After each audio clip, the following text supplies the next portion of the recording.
Welcome to Democracy Now!, democracynow.org, the War and Peace Report. I'm Amy Goodman. Attorneys for death row prisoner Richard Glossop have made a last-minute bid to save his life, saying the state of Oklahoma may be about to execute an innocent man.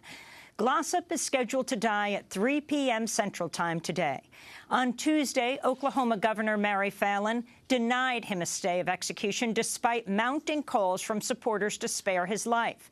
In 1997, Glossop was working as a manager at the Best Budget Inn in Oklahoma City when his boss, Barry Van Treese, was murdered. A maintenance worker, Justin Sneed, admitted he beat Van Treese to death with a baseball bat, but claimed Glossop offered him money and job opportunities for the killing. The case rested almost solely on Sneed's claims. No physical evidence ever tied Glossop to the crime. Glossop's attorneys say Sneed implicated their client in exchange for a deal to save himself from the death penalty.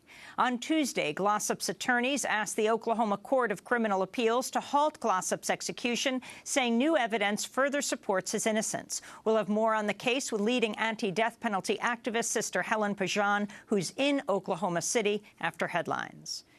The Obama administration's directed an additional $250 million towards fighting drought-fueled wildfires in the Pacific Northwest, as California officials say the raging Valley Fire is one of the most destructive in state history. The Valley Fire is one of 3 uncontrollable blazes currently threatening more than 15,000 homes in Northern California. The cost of fighting the blazes reached a record high this summer when the Forest Service spent $243 million in a single-week period.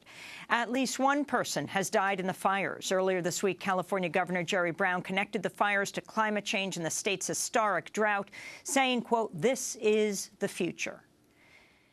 In other extreme weather news, at least 16 people have died after flash flooding tore through communities along the Utah-Arizona border. 12 people were killed after the powerful floodwaters poured down a mountain and swept away 2 vehicles in Hilldale, Utah. Another 4 people were found dead in Zion National Park.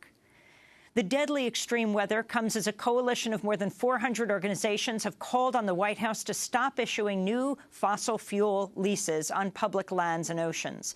Among the call signatories are climate activist Tim DeChristopher, renowned environmentalist Bill McKibben, Indigenous activist Winona LaDuke, and environmental lawyer Robert F. Kennedy, Jr. A number of labor, faith, and environmental groups also joined the call, including the United Auto Workers Union, Unitarian Universalist Association, Physicians for Social Responsibility, the Indigenous Environmental Network, and 350.org. More than 67 million acres of public land and ocean are already leased to the fossil fuel industry. The coalition says declaring unleased oil, gas, and coal on public lands as, quote, unburnable would accomplish more in the global fight against climate change than any other single action taken by the Obama administration. Meanwhile, in Canada, a group of more than 100 leading activists, writers, and musicians have released a wide-ranging call for economic and environmental change to address, quote, the deepest crisis in recent memory, climate change. The LEAP Manifesto calls for respecting the rights of Indigenous communities, implementing a universal program to build energy-efficient homes, ending fossil fuel subsidies, and cutting military spending. Signatories include musicians Neil Young, Leonard Cohen, Tegan, Sarah, Alanis Morissette, and actors Ellen Page, Rachel McAdams, and Donald Sutherland, and many more. Naomi Klein, author of This Changes Everything, Capitalism versus the Climate, unveiled the manifesto on Tuesday. All share the belief that it is possible for Canada to fight against climate change in a way that changes our country for the better. By delivering meaningful justice to First Nations, creating more and better jobs for the people who need them most, restoring and expanding our social safety net, and welcoming far more migrants and refugees. In short, we can and must care for one another and for the planet. In news from Europe, about 150 refugees have crossed into Croatia after they were blocked at the Hungarian-Serbian border. Hungary sealed its border with Serbia and enacted new laws that criminalize border crossings with up to 3 years imprisonment. Meanwhile, President Obama discussed the growing global refugee crisis during a meeting with Spain's King Felipe VI, saying the U.S. needs to take in Syrian refugees. We agreed that this is going to require cooperation with all the European countries and the United States and the international community in order to ensure that people are safe, that they are treated with shared humanity, and that we ultimately have to deal with the source of the problem, which is the ongoing crisis in Syria. And we discussed how we can continue to strengthen that cooperation, and I discussed the fact that the United States feels it is important for us to also take our share of Syrian refugees as part of this overall humanitarian effort. President Obama's remarks come as he is reputedly weighing a meeting with Russian President Vladimir Putin over the ongoing crisis in Syria. The U.S. says Russia has sent tanks and artillery to Syria this week in what U.S. officials say amounts to an attempt to set up a Russian military base in western Syria. The two countries have long been at odds in their response to the Syrian conflict, with Russia backing Syrian President Bashar al-Assad and the U.S. calling on him to step down. Meanwhile, Australia has launched its first airstrikes inside Syria Monday, targeting ISIL. France says it will also begin airstrikes inside Syria against ISIL in the coming weeks. Pentagon officials say that senior military officers may have manipulated the conclusions of reports on the war against the self-proclaimed Islamic State in order to present a more positive picture to the White House. The investigation focuses on allegations that high-level officials within the United States Central Command may have revised reports on the preparedness of the Iraqi security forces and the success of the bombing campaigns in Iraq and Syria. The Pentagon's Inspector General is examining the claims. In news from the campaign trail, a new poll shows nearly 40% of Republican primary voters view candidate Donald Trump as the party's best shot at winning the presidency as the candidates head into the second major debate tonight. The Times-CBS News poll also shows surging support for retired neurosurgeon Ben Carson and declining support for former Florida Governor Jeb Bush and Wisconsin Governor Scott Walker. The top 11 Republican candidates will take the stage at the Ronald Reagan Presidential Library at 8 p.m. tonight for a debate hosted by CNN. In St. Louis, Missouri, residents celebrated Mexican Independence Day Tuesday by beating an 8-foot piñata of Republican presidential candidate Donald Trump. Dubbed El Trumpo, the candy-filled piñata was constructed over the course of 2 weeks by Francis Rich Rodriguez, the owner of a local pizza shop. In Japan, thousands marched outside the Japanese parliament for a second consecutive day to protest the plan to rewrite Japan's pacifist constitution to allow Japanese troops to fight abroad for the first time since World War II.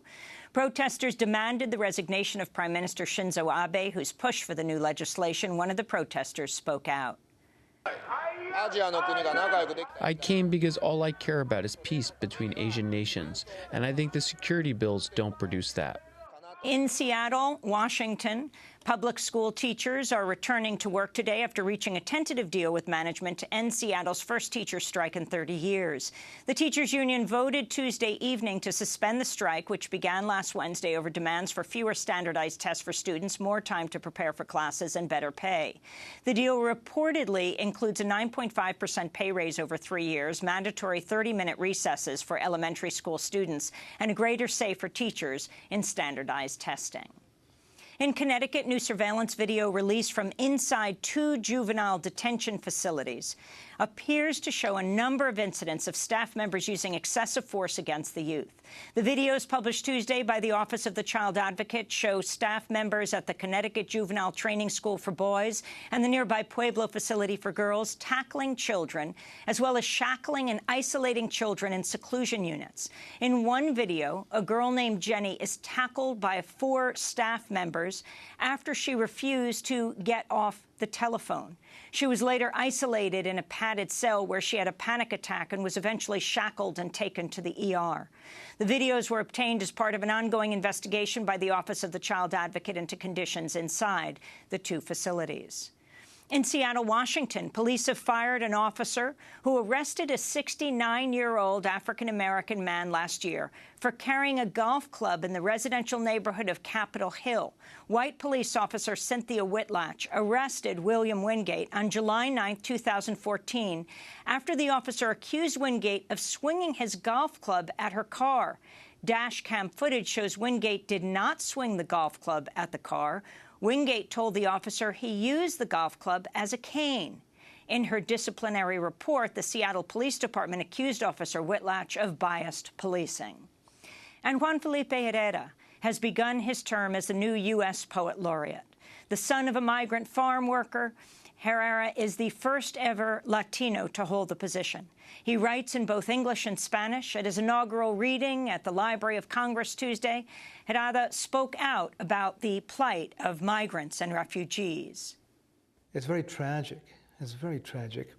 And as human beings, we must think about that, and we must respond to that in whatever way, in whatever way. Maybe it's a very personal way. Maybe there's a letter written. Maybe there's an organization, a community organization or committee. Or maybe as poets, we can write something. During the reading, Juan Felipe Herrera and musician Juan Diaz also performed a Mexican-style ballad known as the corrido about the death of Sandra Bland, the 28-year-old African-American woman who was found dead in a Texas jail cell in July. Protesters have raised questions about her death. And those are some of the headlines. This is Democracy Now!, democracynow.org, The War and Peace Report. I'm Amy Goodman. And I'm Juan Gonzalez. Welcome to all of our listeners and viewers around the country and around the world.